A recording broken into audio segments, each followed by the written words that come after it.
Sa lahat po ng mga followers ng Team Linyo, maraming salamat po kahit wala na po si kaibigan Linyo.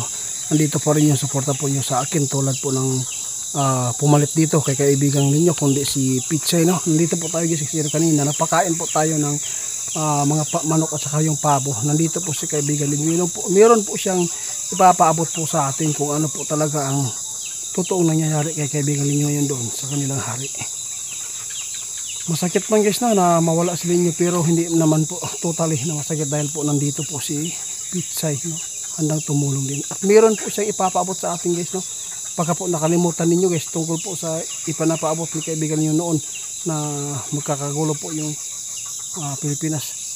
Sana po ay hindi po mangyari sa 2024, pero nakita ni Pichay na 2024 ay mangyayari po talaga na hindi maganda. Sana po makatawid tayo sa 2025 na walang mangyayaring masama dito sa Pilipinas at saka yung kalaban po ng ating bansa. Kaya kausapin natin si Pichay. Kausapin po ito si Pichay guys.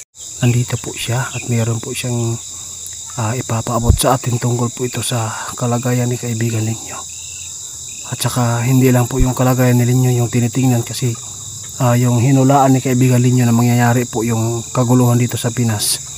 Basta 2024, sana po ay makatawid po daw tayo sa 2025 na walang mangyayaring gulo dito sa mundo natin. Sana po hindi po makaranas po yung Pilipinas yung naranasan po sa ibang lugar, no? Sa ibang country. Kasi nandito po si Pichay guys, nakausap ko na kanina. Gusto ko lang po, okay lang po kaibigan, maraming salamat po sa iyong pagtulong po doon sa Tikbalang, dahil po yung bata na naabutan natin doon na naligaw, hindi po makalabas, ay naging okay po siya dahil po nang dumating ka. Kasi po inorasyonan ko na po yun kasi hindi po talaga tinatablan po yung mga elementong ganyan. Kaya nandito po ako, gusto kong maiparinig po sa mga followers natin guys. Unang-una nagpapasalamat po sa kaming Pichay dahil po kahit wala po si kaibigan Linyo at nandito po kayo sumusuporta at wini-welcome po ninyo si kaibigan po nating Pichay. Maraming salamat po daw guys. Noon mahihain po daw siya, pero kaya mo bang kumanta? Sabi po ni Pichay guys, sa sunod guys daw subukan po daw niyang kumanta. Sige kaibigan, okay lang po, hindi po ako hindi ko mamugos ako alang karon mahibalan yung tungkol po sa kalagayan ni Linyo, kung bakit po siya pinalitan at kumusta na po ang kalagayan po niya doon. Kasi marami pong followers po natin na naghihintay talaga yung sagot mo kaibigan, kung paano at anong nangyari po kay kaibigan Linyo ngayon po doon sa karian po ninyo.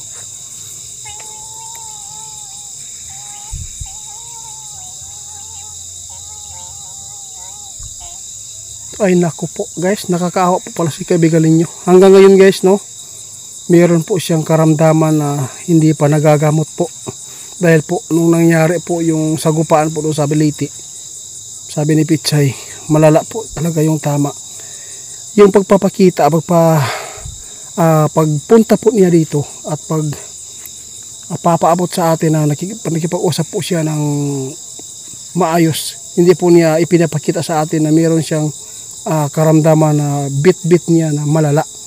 Pero kaibigan Linyo, kaibigan Pichay, ano po bang gagawin po namin para matulungan po namin si Linyo po? Kasi po magkaiba po talaga yung mundo natin. Salamat po. Sige po, subukan ko ha Pichay. Saan po kayo banda? Pwede po ba magpakita kayo?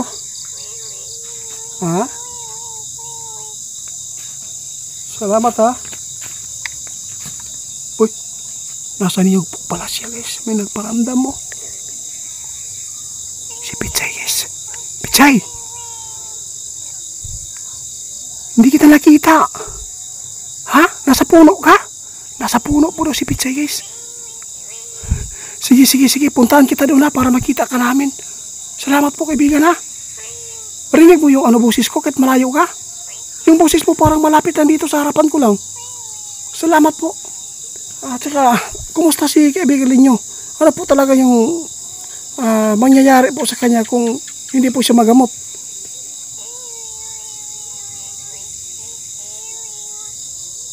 Pero sa tingin po ninyo kaibigan, maging okay po ba ang kanyang kalagayan?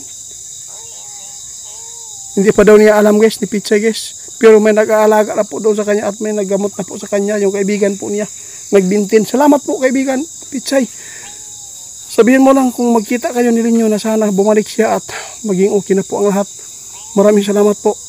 Yung sinabi mo po kanina tungkol po sa kaguluhan dito, sana po sinabi mo na sana makatawid po tayo sa 2025 guys, no? Kasi po yung 2024 ito po talaga yung target na ang gulo. Sana po, kasi minsan po yung mga tao dito sa atin ay wala na, yung mga gobyerno natin wala, nagsalpukan na. Ninyo, salamat po kaibigan ha, Pitsay. Pasensya ka na Pitsay, minsan po na yung nasa bibig ko lagi pong nasasambit ko yung pangalan ni Linyo dahil po lagi ko po siyang nakakausap at nakakasama. Pasensya ka na, huwag kang magtampo sa akin. Alam mo naman po na mahal ka namin, oo. Hindi lang ako magtatagal dito ha. Kung at least na ipaabot po niyo yung tunay na mangyayari po dito sa mundo at si Linyo ay nalalaman ko po kung ano po ang kanyang kalagayan. Si Pitsay kayo nagpapakita. Pupuntahan kita ha. Ang Pitsay guys, oh. Punta natin guys para makita ninyo.